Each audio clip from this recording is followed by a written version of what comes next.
Residents sought warmth outside damaged buildings in Iran after an earthquake that hit the region near the border with Iraq. The quake, which had a preliminary magnitude of 7.3, left hundreds dead.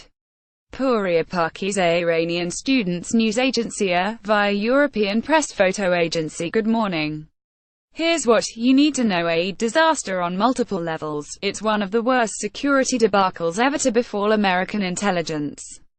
A mysterious group obtained many of the tools the U.S. uses to spy on other countries, and released them to the world last year, causing morale at the National Security Agency to plunge and experienced specialists to leave.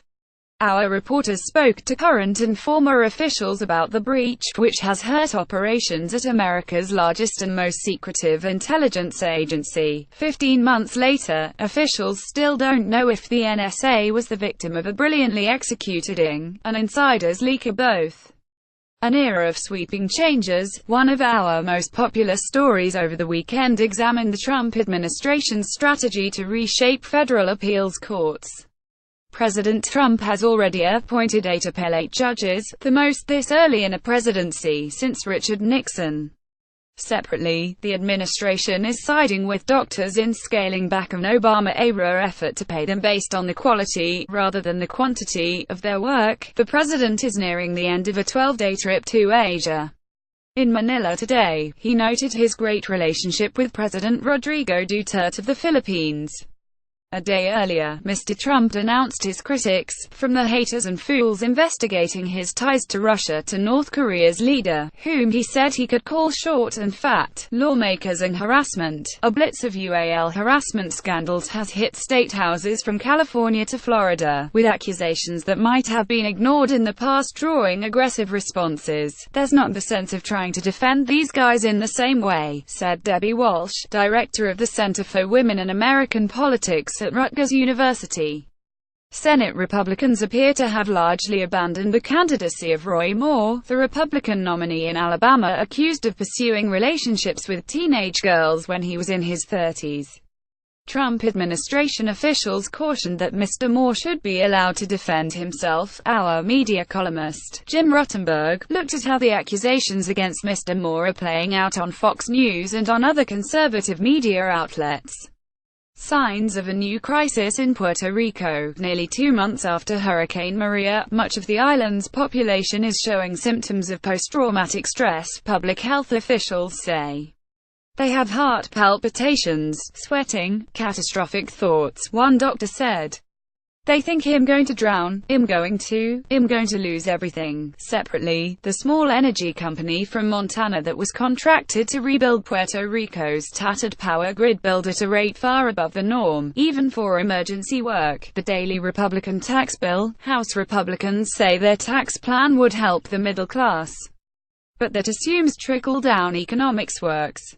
Listen on a computer, an iOS device or an Android device.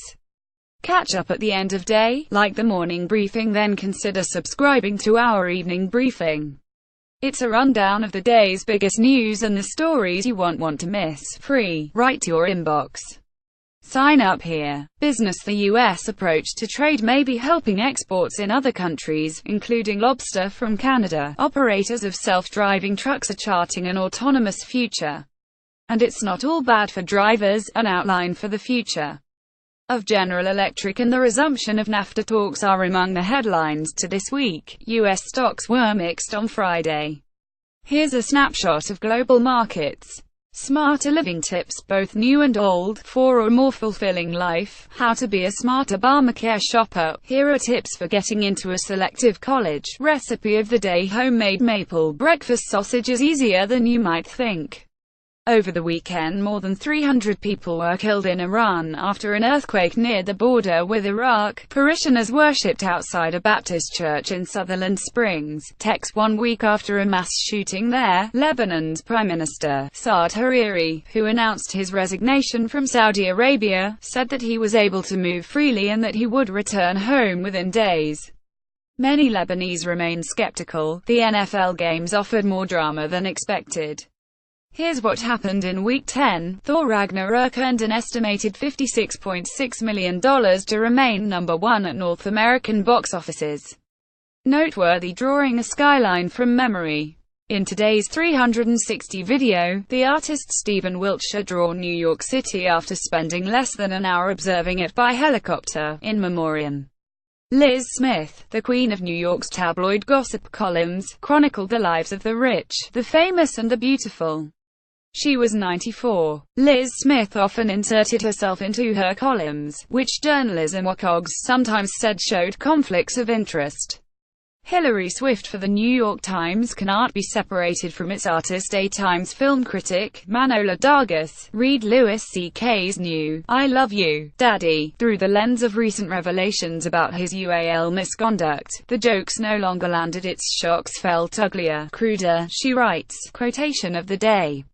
It's like the world has thrown up Exhibit A for the plaintiff's argument. Heidi Lee Feldman, a Georgetown University law professor, on the effects recent mass shootings might have on a lawsuit against the maker of a gun used in the 2012 Sandy Hook massacre. Backstory: an engineering marvel of its time, the Holland Tunnel opened in New York City on this day 90 years ago.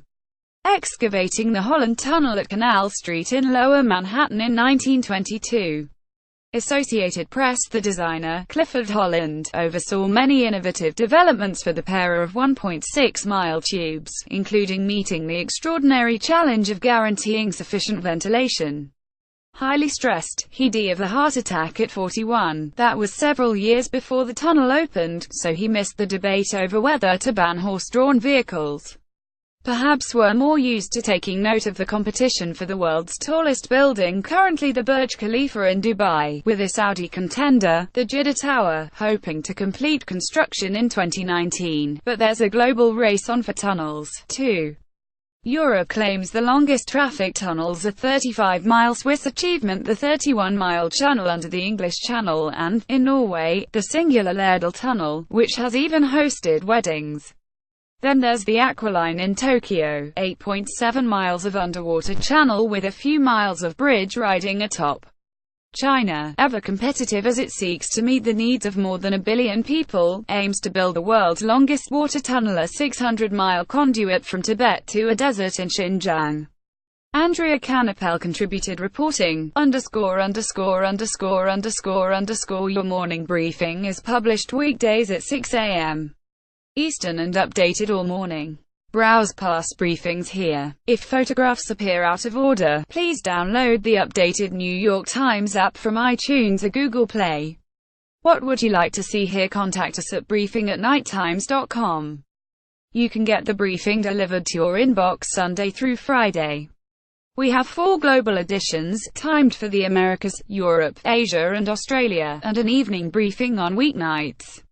Check out our range of free newsletters here. Follow Chris Stanford on Twitter at Stanford.